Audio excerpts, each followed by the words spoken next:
Good evening. I'm Michael Loomis, hanging out here with you in the Chew Digest studio. Hey, that sounds pretty good. It's Saturday night, March the 7th, 7:03 p.m. And I like Saturdays. Just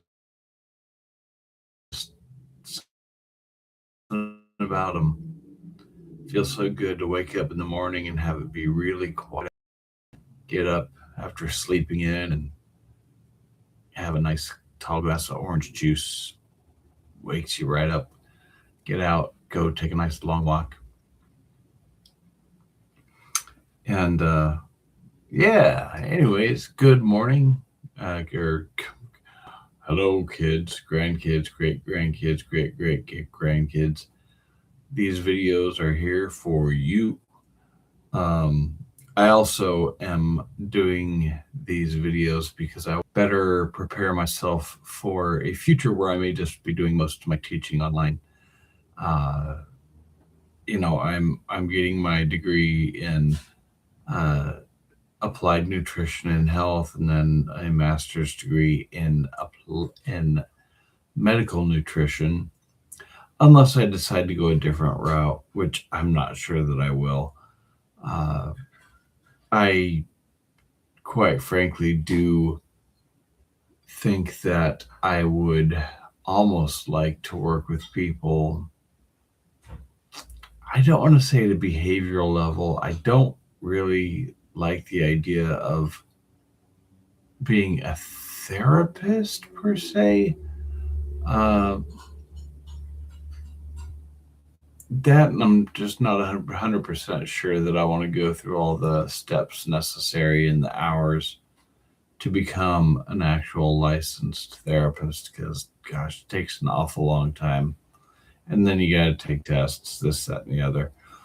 Which kind of leads me into a point that I wanted to talk to you guys about today. Living in the year 2026 is a very interesting time because of technology related to software as we know it, relating to the large language models, things like Google Gemini, ChatGPT, but also other uses of software that requires large amounts of data processing, and what it means for our future, and the ideas of universal equity, universal basic income, universal high income. There's a lot of different names for it.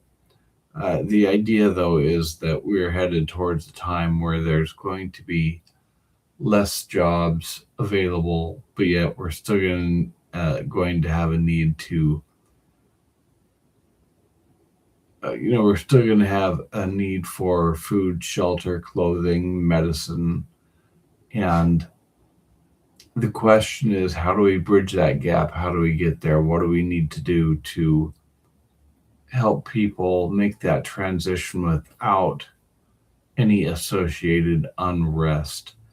And I think they're going to have to do things like, for example, to get the cost of healthcare down, along with um, incentive for people to do things that are healthier in general, is instead of like us individuals having to pay for gym membership, that gym membership is made available or it's paid for us. I mean, as is, I know gyms are on very slim margins, anyways, and it's hard for them to make much profit. And it's not that I'm looking for the idea or looking to or trying to present the idea of nationalized healthcare or nationalized health clubs, but uh, the reality of it is, if you are going to be offering a universal healthcare, system, it seems to me like the best thing you can do is ensure that your clientele is not going to need to utilize your healthcare system in a uh, in a way that requires treatment of disease. In other words, there would have to be some way to ensure that people are interacting with diagnosticians. Is that a word? Diagnostic technicians that would be able to, determine where people are at regarding their health, and then providing them guidance if their lifestyle choices and environment is making their health worse. The problem is, how do you get people to plug into that system, that are willing to be plugged into that system, that still want to or choose to live a lifestyle that includes things like drinking, even, up to the level of excessively smoking, chewing tobacco, recreational use of drugs, uh, doing things like drinking too much carbonated beverages, uh, addictions to sugar, having a sweet tooth. How do you get people to change their habits and their desires when they don't have Big Brother looking out for them or monitoring them? And that's really the weird part, the scary, to be tied up into a system where everything you do is being monitored, whether it's by individuals or an algorithm, a computer that keeps track of things. And then if it starts to notice anomalies that are falling outside the statistical middle, that then you're going to get called in to get schooled or, questioned. Why are you doing this, son? It's like, okay, well, that's kind of creepy. And, that's kind of where I'm at with my understanding of, or with my educational process, and where I'm at with health in general, is that I know for myself that I am, how do I say,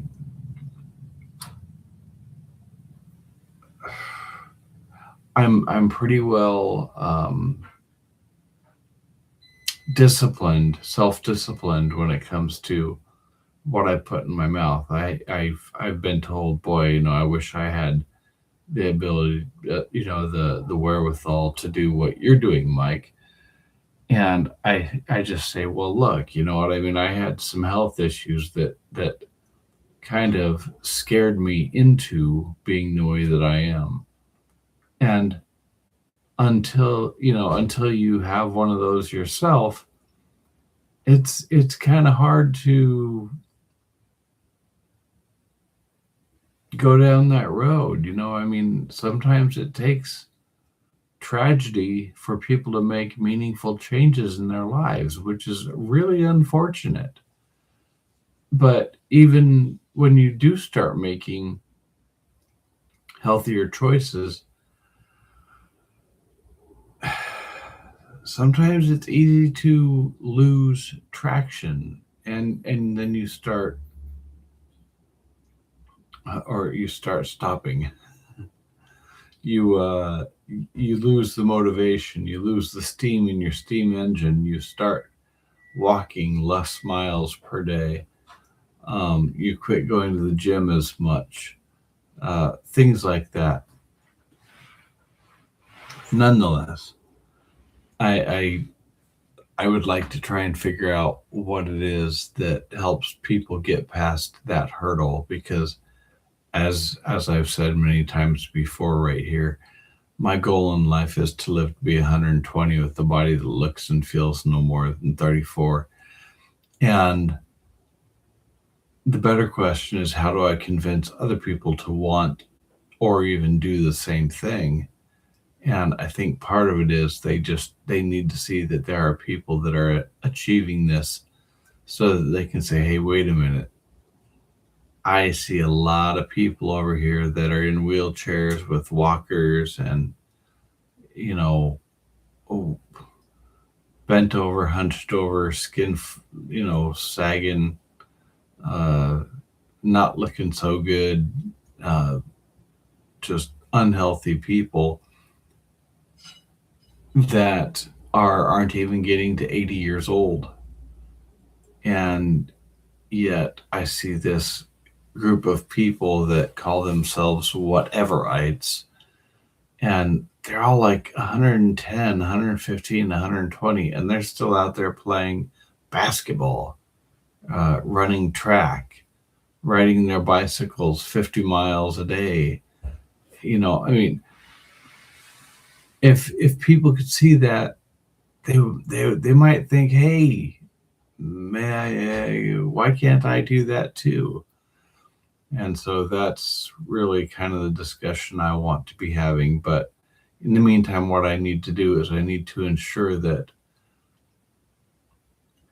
my body is seeing those kind of results, so that I look like I'm smoking what I'm selling, or I'm picking up what I'm putting down, whatever all those terms are.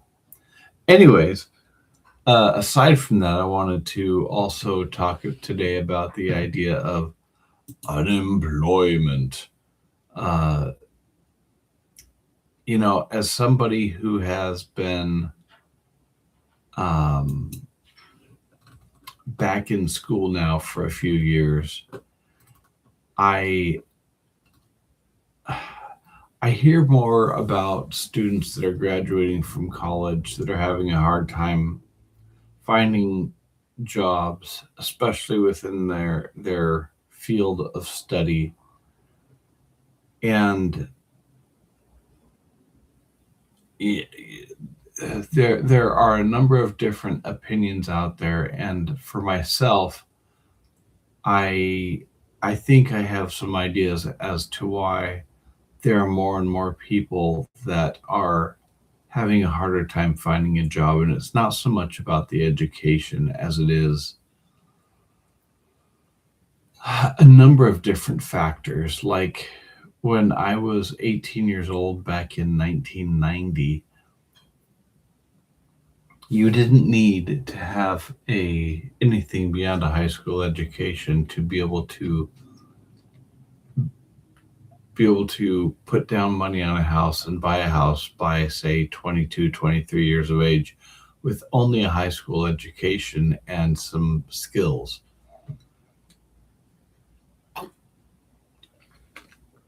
And it's not that college educations didn't make you more money back then. Yeah, they did. But I have a feeling that a better way to understand is there were less people getting college educations. There were probably fewer easier choices when it came to levels of education. I think that nowadays in school, you can get all manner of degrees that have very little transferability over into a lot of job categories. I and so people are coming out of college with degrees that are relatively useless. That coupled with employers that are simply utilizing the idea of degrees as a gate to prevent an over influx of people applying for a declining amount of jobs, and that now, some 35 years since I graduated from high school, a lot of jobs that at that time did not require a bachelor's degree, now they do require a bachelor's degree. The job hasn't changed, the qualifications haven't changed, the difficulty of the jobs haven't changed. They're just now saying you need a bachelor's degree before we're even going to look at you. And so that's an unfortunate thing that a lot of employers have put in place. And like for example, until 2025, you did not need a master's degree to become a registered dietitian, just a bachelor's degree. Until the year 2025, you only needed an associate's degree to become a registered nurse. Now you need a bachelor's degree. Does that change what they do? No. Does the additional classes they have to take make them any better at their jobs? Probably not.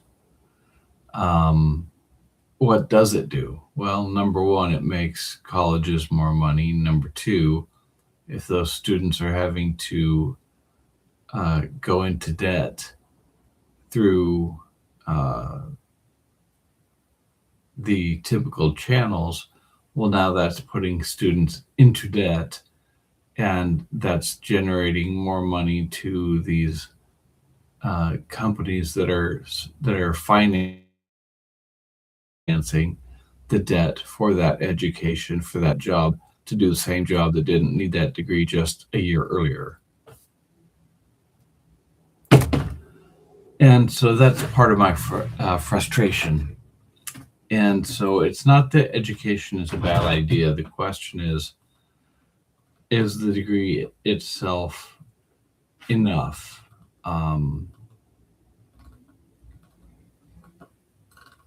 And so, I mean, there have been some shifts in numbers of unemployment that show that in the last few years, the rate of unemployment for college graduates has been going up. But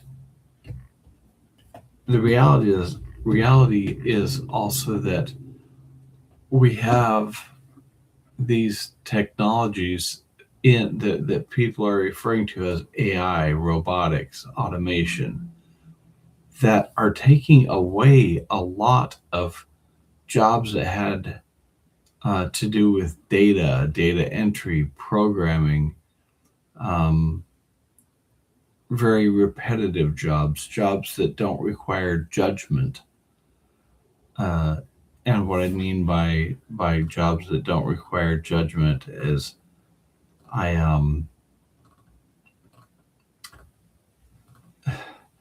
at this point in time, how do I say it? AI is really good about black and white decision making based on large segments of data, but they don't have the ability to look at someone and judge whether or not they might be having a detox symptom because they are using illegal drugs, recreational drugs, or they might be a closeted alcoholic. And it's like I said, there's a lot of things at play, but what I can tell you is if your degree pathway leads you down a road where there is a requirement for judgment to necessary in the job performance, you're likely going to have a job that's going to take much longer for technology to interfere with it.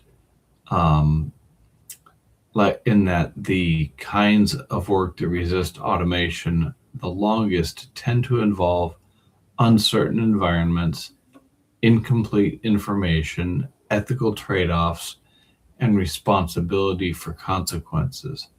AI can assist with analysis, but the final judgment often remains human.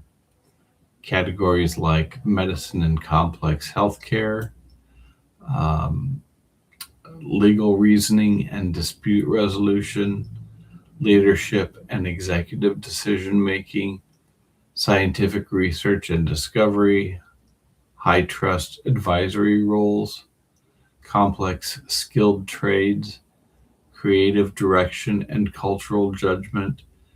And the common thread is that these jobs last the longest, require a combination of ambiguous information, moral responsibility, human trust, contextual decision making, and long term consequences.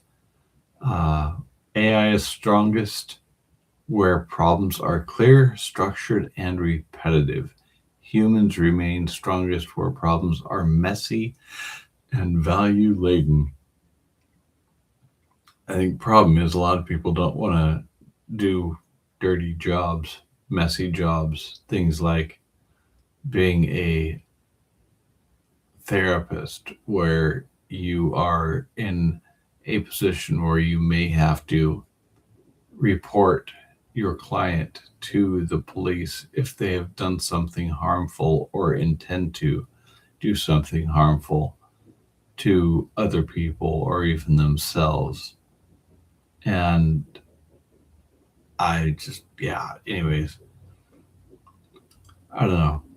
But so that's what the title of this whole video is about, education or unemployment or unemployed.edu. The idea is, where's my job? Um, we've got a future ahead of us that is a little less clear and a lot more mud than would have been when I was a kid. Uh, and I, I I wish I had a better answer at this point, other than just sit tight, don't let the bed bugs bite, and invest in yourself. Whatever you're doing, invest in yourself, because you know in the very least, when it comes to an education, that's the one thing nobody's ever going to be able to take away from you, as long as you are. I mean, but like with anything, you also have to maintain that knowledge base of education, which basically means you got to use it. Um, just like with anything else, use it or lose it.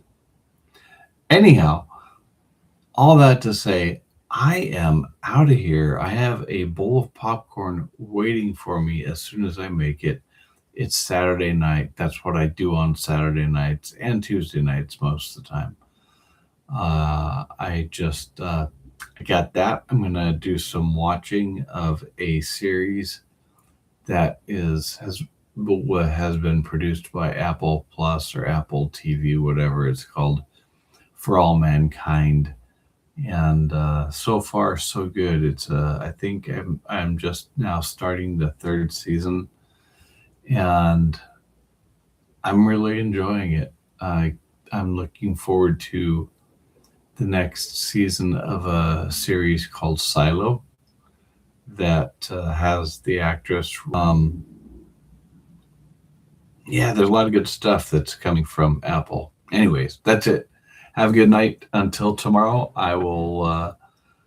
Uh, Tonight is the daylight savings time, so we will be. Was it spring forward? Fall back. Yeah, fall back. Springing forward, and I guess that means we're going to lose an hour of sleep. So, oh well. I'll see you guys tomorrow on another edition of Chew Digest here on YouTube. Take it easy.